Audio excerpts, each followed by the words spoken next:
A few months ago, I installed a mini Starlink on my roof with no drilling and no wiring. And now for me, getting unlimited Wi-Fi is as easy as turning on a light, with some limitations. Today I'll tell you all about it.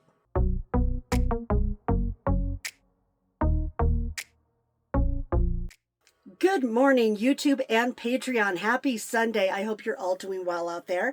I am doing great. Like I said, I installed a mini backpack size Starlink on my roof. Today I'm going to tell you how I did it. It was so easy, how it performs, and how much it costs. I live full-time on the road as a nomad, and I have for 9 years. So when I first started on the road, getting Wi-Fi was a nightmare. There weren't enough cell towers, and Starlink didn't even exist.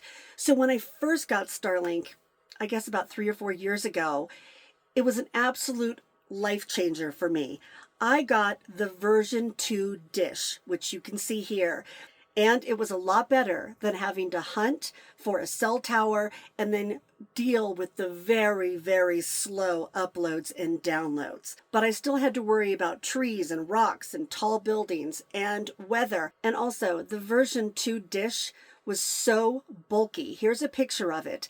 It was big, and you had to put it on a stand that did not fold up, and it had this massive cable and a massive router that got hot. So every time I went to a new location, I would have to drag all of that out, position it the right direction, and then shut my door on it or my slide or put it out a window. And that was not ideal because it took up space and I was tethered to it. So if I needed to take off, I would have been dragging my Starlink down the road. Well, last September, I had a meetup at the Moab Music Festival, and one of my patrons had one of the first Starlink Minis. I couldn't believe how small it is. It really does fit in a backpack. It's only 2.5 pounds, and even better, it doesn't come with that big stand or that big router, and the cable is smaller. So I knew then that I wanted to upgrade. When I got my van, I decided that was the time. But again, I didn't want to be putting it outside and running my cable in and out of my doors and shutting the cable on it. Also because in a lot of the places I'm in, people just barrel down the road, and I was always afraid someone was going to run over it. So I spent months doing research on different mounts for the roof and figuring out how I would wire it without drilling any holes in the roof. Ultimately, I chose a magnet that the Mini just slides into, and then it pops right on your roof. It's super strong. It's not going anywhere. Now, in these pictures, you're going to see a black cover on my Starlink. That is not there anymore. I'll explain that in just a minute. After I stuck it to the roof with that magnet, I just had to find a way to run the cable inside. Now, there are more complicated ways. Like some people run the wiring with an adapter through the backup camera. I didn't want to do all that. I wanted to figure out a way to just run it so it was super easy. So what I did is I first attached part of the cable to my roof rack with a zip tie, just because I didn't want the cable flapping around. And then I ran the Starlink cable down along the seal of my door, but then I had to find a way to get it inside. So again, we ran the wire just right here, kind of secured it with some tape.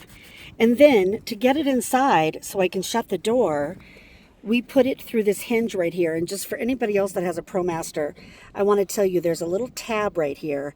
And if you pull that, this whole apparatus comes out and lets you put the cord through. So then on the inside, the cord is right here.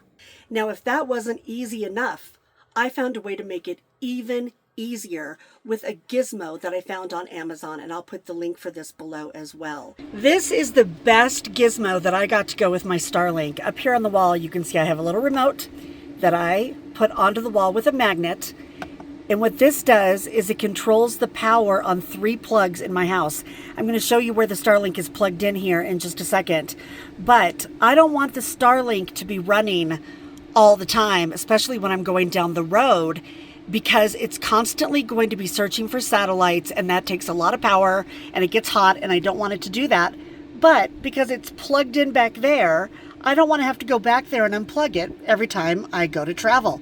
So instead, what I do is I just turn it off right here. This is my TV. I can turn it on and off. And this is my security camera. I can turn it on and off from right here. This is my Starlink. This is as big as the plug is, which is a big improvement from the router that was in the big one. And then here's the Gizmo that you plug into the outlet that you can turn it on and off from the remote. This one is my security camera. So when I don't have that plugged in, I don't have to come back here and mess with it. I can just do it from inside. Now with the Starlink, I can work in amazing places like the one I'm in right now that has 0 cell signal. And all I have to do is hit the little remote and turn on the Starlink. But you might want to know how it performs because you can see that I'm in the woods. So let me give you some examples. I can tell you that the service is so much better than it was with the version 2 about 3 or 4 years ago. I think they're putting up so many satellites that even when you have some obstructions, your dish is still able to connect to a moving satellite more frequently.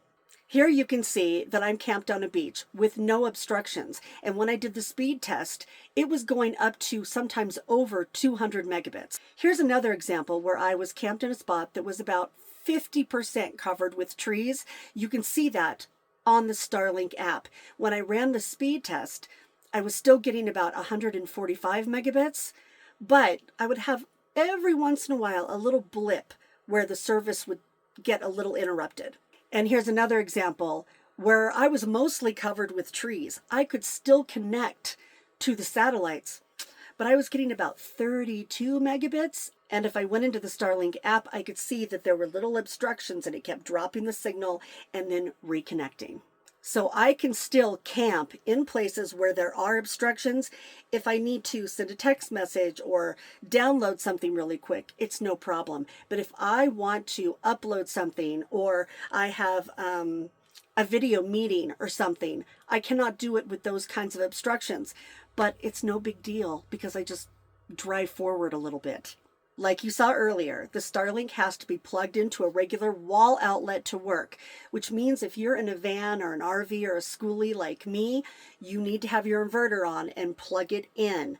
But there are adapters you can buy so that you can use it in your 12-volt cigarette lighter while you're going down the road, or you can put an Ethernet adapter on the side of your rig to plug it into, like I did with my Airstream. Or you can just plug your Starlink into like a Jackery power box, which I have with me as a backup. The Starlink does use about 20 to 25 watts of power on a regular basis, but if you're going down the road and you're using it in motion, which is allowed now, it is using more power because it's always searching for satellites. So for me, I don't even deal with that. When I'm driving, I turn it off with my little Gizmo, go down the road and just turn it back on as I need it. Now let's talk about the cost. I would prefer not to be paying Starlink. I'm going to be excited when there are more providers out there, but right now it's the only real satellite game in town. So you can get a basic Starlink plan now for $50 a month for 50 gigabytes. That doesn't work for me because I always use over 300 a month and I don't want to worry about it and worry about data caps. So I bit the bullet and I pay for the unlimited Starlink roam, which is $160 a month, and I let one of my other routers, which was an AT&T router, go. I still have a hotspot on my Verizon phone just in case, and for me, that makes it so easy and I don't have to worry about it. But that's what's right for me because I work from the road and that's part of my infrastructure cost. You might not need that. Maybe the 50 gig plan would be just fine for you because you can turn it on and off as you want to and only use it in places that don't have a cell signal. The Mini was $699 last year when I bought it. Now they're $499, and on the Starlink website, you can get a refurbished one for $299. So if you need it, if you want to work from the road like I do, then you can do that for as little as $299 for the Starlink Mini and $50 a month for 50 gigs on Starlink Roam. Oh, let me tell you about that black cover that was originally on the Starlink. I got that mini Starlink a year ago while I was in Grand Teton National Park, and there was no signal and I was so excited to use it.